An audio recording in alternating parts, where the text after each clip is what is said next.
रजित जी ग्वालियर से। श्री हरिवंश। श्री हरिवंश महाराज जी, आपके चरणों में कोटि कोटि प्रणाम।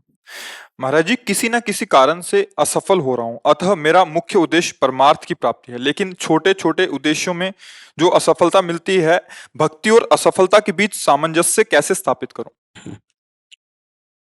मतलब आपका कथन है कि यदि मैं भक्ति कर रहा हूं तो मुझे सफलता सांसारिक मिलनी चाहिए, ऐसा? नहीं, ऐसा नहीं है। मेन उद्देश्य तो सफलता मतलब आत्म सिद्धि है, परमार्थ की प्राप्ति है। जी। लेकिन गृहस्थ जीवन में होते हुए रोटी कपड़ा मकान, अगर उसकी प्राप्ति नहीं हो रही, छोटी छोटी सफलताएं नहीं मिली, तो उसके लिए क्या? आज तक भूखे रहे हो क्या? नंगे रहे हो क्या? आप समझो, मेरे प्रभु जो है इतने करुणामय कि हम आप तो मनुष्य हैं, जो पशु पक्षी हैं, कीट पतंगे हैं, बहुत सी ऐसी योनियां हैं जिसको हम देख भी नहीं पा रहे, प्रभु उनको भी भूखा नहीं रखते। उनका नाम विश्वम्बर है। अब हमारी चाहतों की सफलता है, बात समझो। आपने जैसे सहज में कह दिया रोटी कपड़ा और मकान, तीनों से आप खाली नहीं हैं। ईमानदारी से बोलो, जिस दिन तुम नंगे घूमे हो और जिस दिन तुम्हें छत के नीचे न रहने को मिला हो और जिस दिन तुम भूखे रहे हो, वायु ना मिली हो, जल ना मिला हो सकता है अन्न ना मिला हो, लेकिन प्राण पोषण के लिए दो आवश्यक है, वायु और जल, है ना?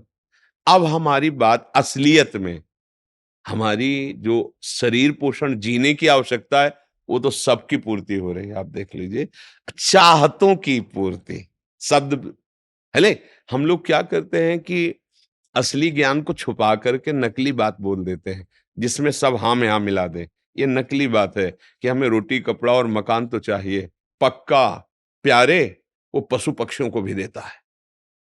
घोंसला बनाने की आप देखो उनके घोंसले कैसे बने हैं। आप बनाने में फेल हो जाएंगे, नहीं फेल हो जाएंगे? कैसे वृक्ष में कैसे हिलगा के वो घोष, उनको बुद्धि दी किस किस स्कूल में जाके सिखाया उन्होंने? हरि ने दी, हरि ने। तुम अपने वास की व्यवस्था कैसे करो, ऐसे बना दिया। भोजन की व्यवस्था उनको सिखा दिया। कोई भी सृष्टि में ऐसा नहीं है जिसका माता की तरह भरण पोषण भगवान ना करते हो। हाँ, अलग अलग जिनको जैसा भगवान ने।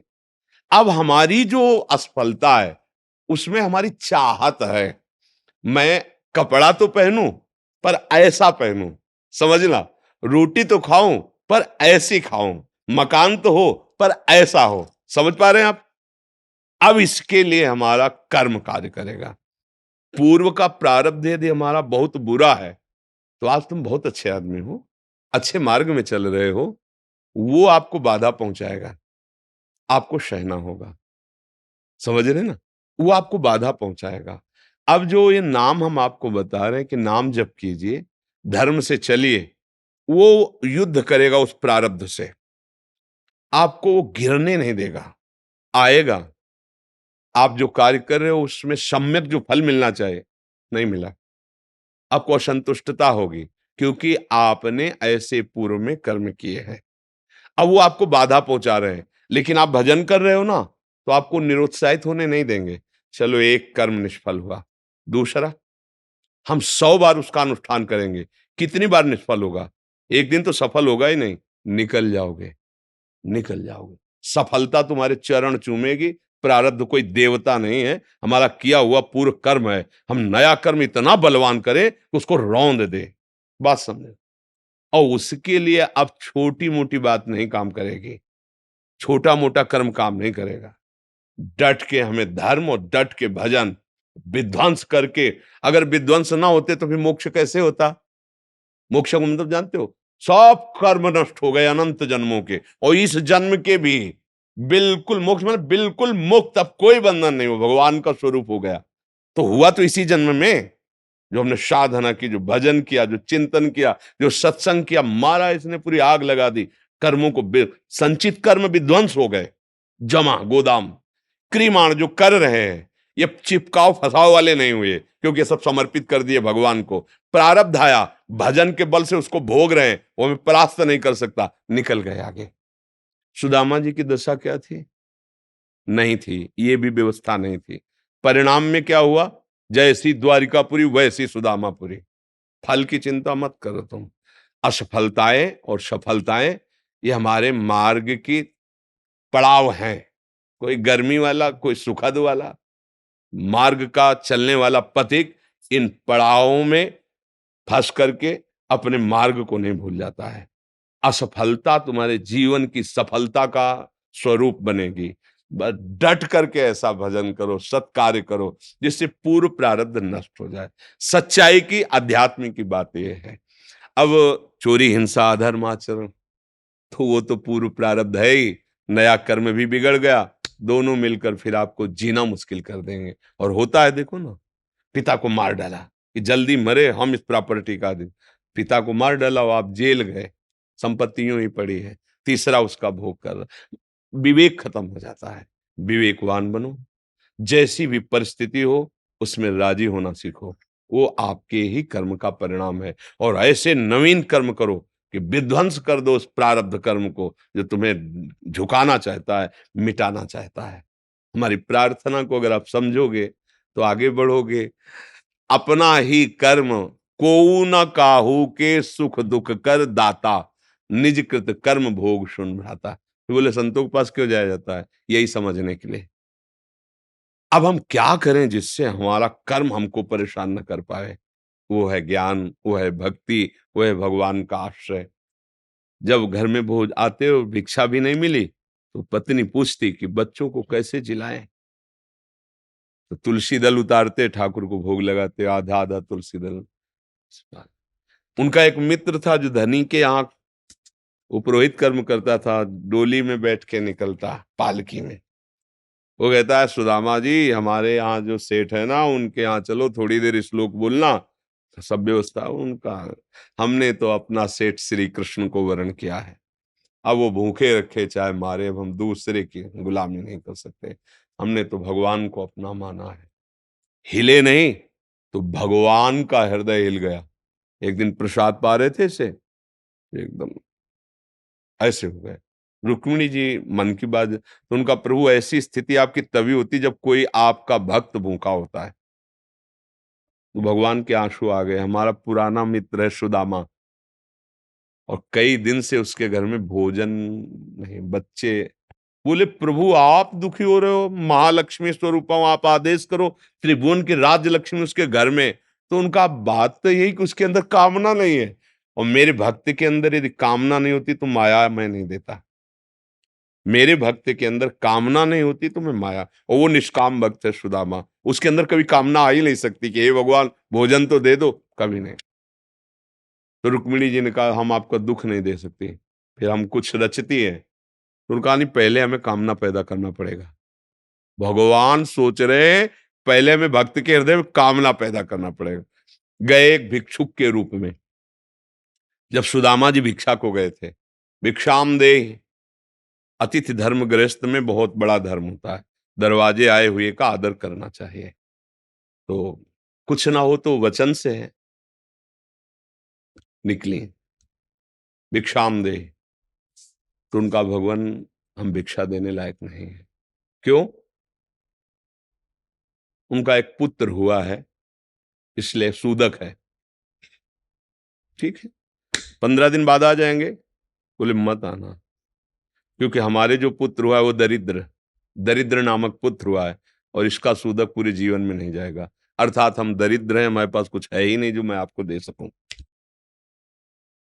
भगवान ने कहा सुना है तुम्हारे पति के मित्र द्वारिकाधीश भगवान है, जिनके मित्र श्री कृष्ण द्वारिकाधीश हैं, उनकी ये दशा, एक बार कहो ना अपने पति से कि अपने मित्र के पास जाएं। भगवान चले, पत्नी आए, जब आए सुदामा जी तो पत्नी ने कहा कि हाँ हमें तो स्मरण नहीं था, आपके मित्र द्वारिकाधीश है ना, आप उनके पास जाओगे तो मैं कभी इस बात के लिए नहीं जाऊंगा कि श्री कृष्ण मुझे सांसारिक वस्तु दे। नहीं नहीं। बोले आप कब कह रही मांगना, आप केवल जाओगे तो आपकी दशा देख करके वो आपको दे देंगे। बोले तुम कहती हो तो हमें दर्शन मिलेंगे मेरे प्यारे के, इसलिए मैं जा सकता हूं। अब मित्र के पास, गुरु के पास जाए तो कुछ ऐसा शास्त्रीय सिद्धांत है, कुछ भेंट ले जाए। बेटी के यहाँ जाए, गुरुदेव के यहाँ जाए, आराध्य देव के यहाँ जाए, ऐसा। और मित्र के यहाँ जाए तो उनका भेंट के लिए, अब वहाँ खुद खाने के लिए भेंट क्या। सुदामा जी की पत्नी का देखो प्रयास करती, 4-5 आस मोहल्ले के घरों में गई, तो कुछ तो ऐसे थे, देखते ही बंद कर लेते थे दरवाजा, मांगेगी आके और क्या है। थोड़ा एक प्रिय भाव रखती थी। तो कहा हमारे पति द्वारिकाधीश से मिलने जा रहे हैं, कुछ उनकी भेंट के लिए। तो सूप होता है, सूप से जैसे पछोरा जाता है, अच्छे चावल पीछे हो जाते हैं, टूटे वाले आगे हो जाते हैं। वो टूटे हुए तंदुल जो वो दिए कि हाँ ले लो आप। वो तंदुल लिए 3 मुट्ठी। अब उनके पास अच्छी रुमाल भी नहीं थी, क्योंकि सब पैसे से होता है, गरीब, इतने गरीब। अपनी फटी हुई कपड़े की धोती, उसमें चावल। पूरा बहुत बड़ा चरित्र है। पर जब भगवान के द्वार में पहुंचे, तो जहां ब्रह्मा और शंकर भी खड़े रहना होता है, वो द्वारिकाधीश का वैभव।